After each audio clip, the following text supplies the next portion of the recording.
እሺ ብርቁ እባላለሁ የጊፍት ሪል ስቴት የማርኬቲንግ እና የሽያጭ ዳይሬክተር። ዛሬ እንግዲህ የተገኘንበት ነገር ምንም በማስመልከት ነውና ጊፍት ሪል ስቴት ለተጠቃሚው ምን አዲስ ነገር ይዞ መጥቷል? ጊፍት ሪል ስቴት እንግዲህ ዛሬ የጀመርነው አራተኛውን የዚህን ዓመት አራተኛውን የሽያጭ ካምፔን ወይ ደግሞ የሽያጭ ዘመቻ ነው። ይሄም ደግሞ ያደረግንበት ወይም ደግሞ ለየት የሚያደርገው 1200 ቤቶችን ነው በቅናሽ ፋሲካን በዓል በማድረግ ለደንበኞቻችን ያወጣ ነው። ይሄም እንግዲህ ከውጭ ሀገር የሚመጡ የዲያስፖራ ወገኖቻችን አሉ፣ ሀገር ውስጥም ያሉ ደንበኞቻችን አሉ። እነሱ ተጠቃሚ እንዲሆኑ በ2% ቅድመ ክፍያ ብቻ እና እንደዚሁም በ15% ቅናሽ ለደንበኞቻችን 1200 ቤቶችን ለምሳሌ በለገሃር፣ በተክለ ሃይማኖት፣ በሲኤምሲ፣ በፈረስ ቤትና በሌሎች ሳይቶች ላይ ለደንበኞቻችን ሬዲ አድርገን አቅርበናል ማለት ነው። የጊፍት ሪል ስቴት ደንበኛ መሆን የሚችል ሰው በጥቂቱ 2% ቅድመ ክፍያውን ብቻ በመክፈል የፈለገ ሳይት ላይ መመዝገብ ይችላል ማለት ነው። ያንን ካረገ በኋላ ቀሪውን ክፍያ ኢንስትሩመንቶች አሉ ከአንድ መኝታ እስከ 4 መኝታ እና ሁሉም እንደየአቅሙ ያዘጋጀንበት ሳይቶች ስላሉ ከዛ አኳያ የተለያየ ሳይቶችን አይቶ በራሱ በሚፈልገው በአቅሙ መግዛት የሚችልበትን ለሁሉም እንደየአቅሙ አዘጋጅተናል ማለት ነው እና ያንን መጠቀም እና መግዛት ይችላል።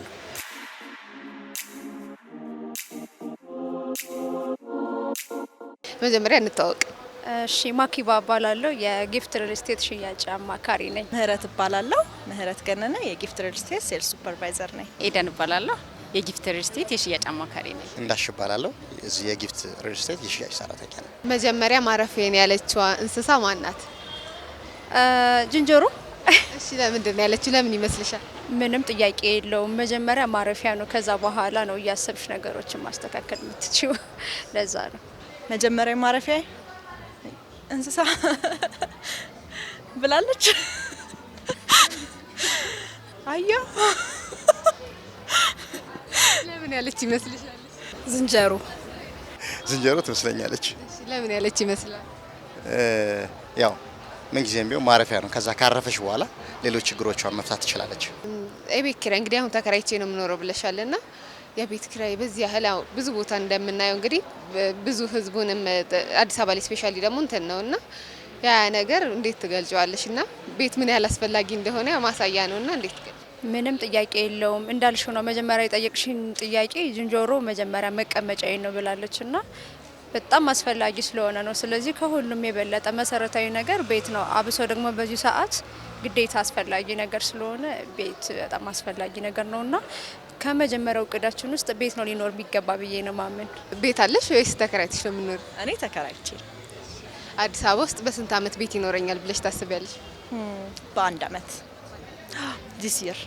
ተከራይተሽ ነው የምኖሪስ ወይ በራስሽ ቤት? እግዚአብሔር ይመስገን በራሴ ቤት ነው የምኖረው።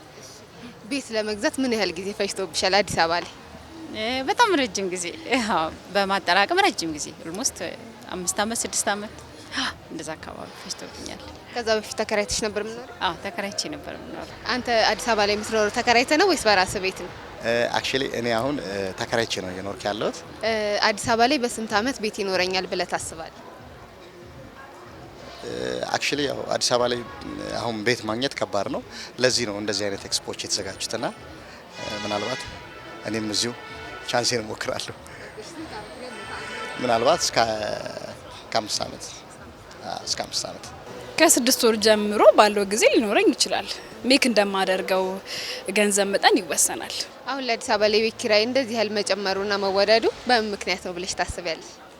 የህዝብ ፍሰት በዝቷል። ከገጠር ወደ ከተማ የሚመጣውም ህዝብ ስለበዛ ለዛ ይመስለኛል። የፍላጎትና የአቅርቦቱ አለመመጣጠን ነው ብዬ ነው ማስበው።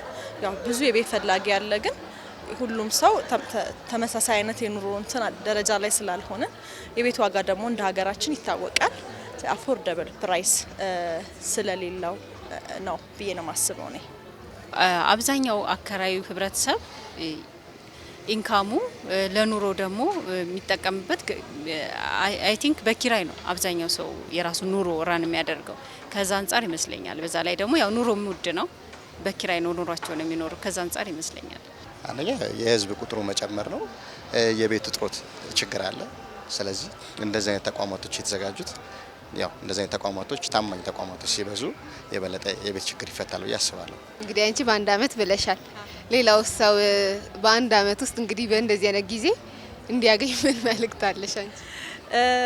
እኔ ሁሉም ሰው ቤት ቢኖረው ብዬ አስባለሁ። እግዚአብሔር ቤት እንዲሰጠው ያው ቤትን የሚሰጥ እግዚአብሔር ነው ብዬ ነው ማሰውነት ለመናገር ግን ደግሞ እግዚአብሔር የሰነፍ ተባባሪ አይደለምና ጠንክረን ብንሰራ እግዚአብሔር ቤት ይሰጠናል ብዬ አስባለሁ።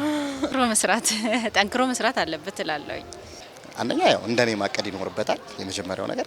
ቀጥሎ ደግሞ ልክ እንደዚህ አይነት እድሎች ሲኖሩ በእነዚህ አይነት እድሎች ተሳታፊ ቢሆን የበለጠ እድል ያገኛል ብዬ አስባለሁ። በጣም እናመሰግናለን።